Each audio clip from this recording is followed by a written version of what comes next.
सोलापूर महापालिकेचा महापौर कोण याची उत्सुकता प्रचंड ताणली गेली होती। मात्र या प्रश्नाचं उत्तर सोलापूरकरांना मिळालं असून अपेक्षेप्रमाणे कोटे गटाचे विनायक कोंडाल यांना महापौर पदाची उमेदवारी देण्यात आली आहे। तर उपमहापौरपदी सुभाष देशमुख गटाच्या ज्ञानेश्वरी देवकर यांना उमेदवारी देण्यात आली आहे।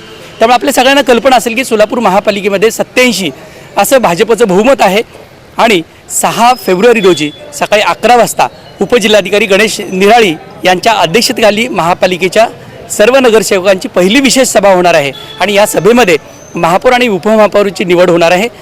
भाजपकडे जे काही स्पष्ट बहुमत आहे त्यानुसार भाजपचंच महापौर आणि भाजपचंच उपमहापौर होणार हे नक्की आहे। भाजपनं आज महापौर पदासाठी विनायक कोंडाल यांना उमेदवारी दिली, तसेच उपमहापौर पदासाठी ज्ञानेश्वरी देवकर यांना उमेदवारी दिली। तर विरोधी पक्षाने देखील आपले उमेदवारी अर्ज भरले आहेत। शिवसेनेचे 4 नगरसेवक आहेत शिंदे सेनेचे, तरीही त्यांनी महापौर आणि उपमहापौर पदासाठी प्रियदर्शन साठे यांची उमेदवारी दाखल केलेली आहे।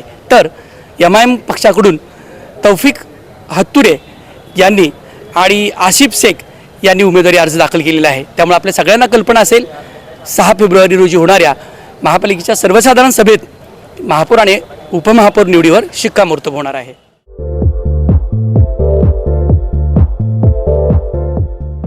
नांदेड, लातूर व धाराशिव जिल्ह्यातील टाटा मोटर्सचे अधिकृत कार डीलर पद्मजा मोटर्स आता सोलापूरमध्ये भव्य शोरूम आणि अद्ययावत वर्कशॉप, GST सूट मिळाल्याचा घ्या फायदा। नव्या शोरूम मध्ये सुरू झाली आता कार सर्व्हिस सेवा। पद्मजा मोटर्स, विमानतळ जवळ, होडगी रोड, मजरेवाडी, सोलापूर। मोबाईल 8600 02 26 17।